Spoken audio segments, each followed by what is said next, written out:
السلام علیکم رحمۃ اللہ وبرکاتہ۔ خیر مقدم ہے آپ کا فدا نامے میں۔ دوستو، خلفائے راشدین رضوان اللہ تعالی علیہم اجمعین کے بعد جس مسلمان فرمان روا کا نام تاریخ کے افق پر آفتاب کی طرح روشن اور تابناک ہے، وہ ابو حفص عمر بن عبدالعزیز رضی اللہ عنہ کی شخصیت ہے۔ جس وقت وہ خلافت اسلامیہ کی مسند پر جلوہ فکن ہوئے، اسلامی سلطنت بے انتہا وسعت اختیار کر چکی تھی، لیکن اس کے ساتھ ہی نظامی حکومت میں کئی خرابیاں پیدا ہو چکی تھی اور خلفائے راشدین کا عہد زرعی قصہ پارینہ بن چکا تھا۔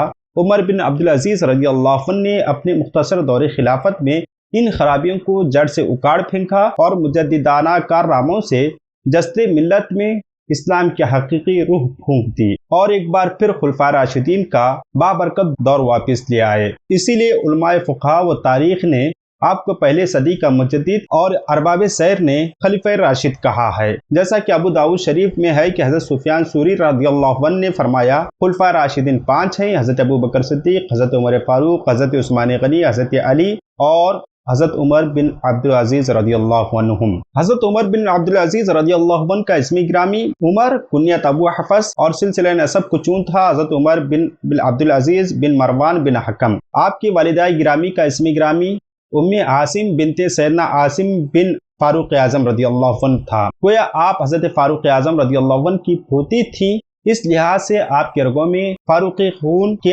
آمیزش تھی۔ حضرت عمر بن عبدالعزیز رضی اللہ عنہ کی ولادت 61 یا 63 ہجری میں مدینہ منورہ میں ہوئی۔ امیر المومنین حضرت سیدنا عمر فاروق رضی اللہ عنہ نے ایک دن خواب دیکھا اور بیدار ہونے کے بعد فرمایا کہ میری اولاد میں سے ایک شخص جس کے چہرے پر زخم کا نشان ہوگا، زمین کو عدل و انصاف سے بھر دے گا۔ آپ رضی اللہ عنہ کے صاحبزادے حضرت عبداللہ بن عمر رضی اللہ عنہما اکثر کہا کرتے تھے، کاش مجھے معلوم ہو جائے کہ میرے ابو جان کے اولاد میں سے کون ہوگا جس کے چہرے پر نشان ہوگا اور زمین کو عدل و انصاف سے بھر دے گا۔ وقت گزرتا رہا، فاروقی خاندان حضرت عمر فاروق رضی اللہ عنہ کی خواب کی تعبیر دیکھنے کا منتظر رہا، یہاں تک کہ حضرت عاصم بن عمر رضی اللہ عنہ کے نواسے حضرت عمر بن عبدالعزیز رضی اللہ عنہ کی ولادت ہوئی۔ حضرت عمر رضی اللہ عنہ کے والد گرامی عبدالعزیز رضی اللہ عنہ مصر کے گورنر تھے، بہت ہی نیک سیرت اور نیک انسان تھے۔ انہوں نے حضرت صالح بن کیسان رضی اللہ عنہ کو آپ کا استاد مقرر کیا۔ حضرت صالح رضی اللہ عنہ نے آپ کی تعلیم و تربیت کا حق ادا کیا۔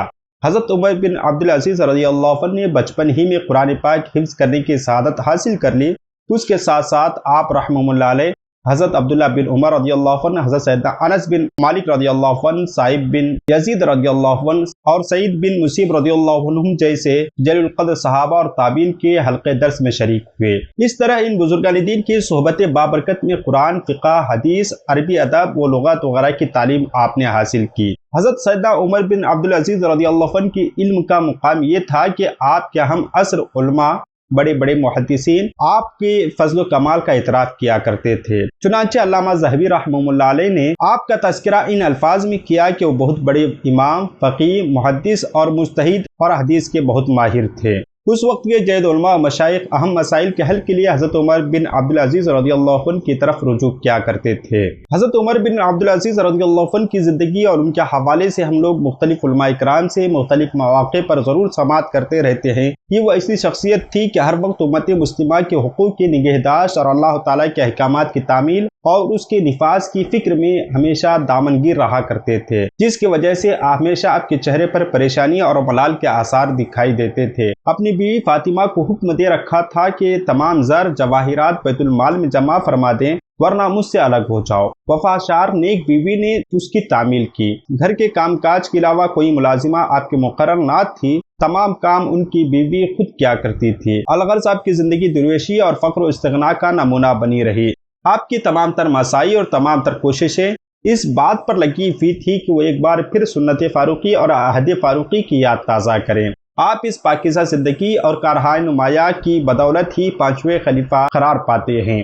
آپ کا وصال بروز بدھ 25 رجب المرجب 101 ہجری میں ہوا اور آپ کو حلب کے قریب دیر سمعان میں سپرد خاک کیا گیا۔ ہماری دعا ہے کہ رب قدیر آپ کے قبر انور میں رحمت انور کی بارشیں نازل فرمائیں۔ ملتے ہیں اگلی ویڈیو میں۔ السلام علیکم۔